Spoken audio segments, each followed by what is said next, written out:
So today we're going to talk about a few more types of bias that we didn't get to talk about in the lesson.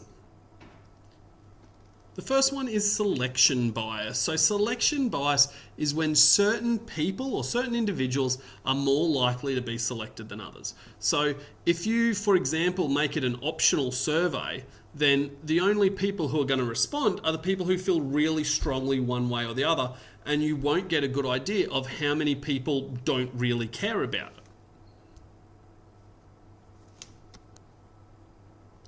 The next one is called detection bias. So detection bias is when a certain response is easier for people to see or know than other ones. So for example, if we were talking about, say, looking at people who had certain diseases, obviously it would be a lot easier for doctors to observe that people had that disease than other people. The next one's called exclusion bias. Now this one very rarely happens by accident, but it's when certain groups or certain responses are omitted.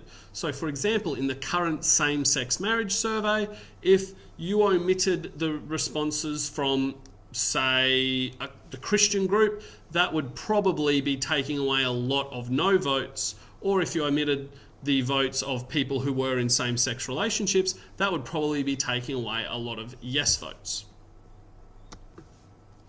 And then the final one is called recall bias. Recall bias is when people are required to remember difficult facts or difficult memories that are going to lead to them more likely just making up numbers.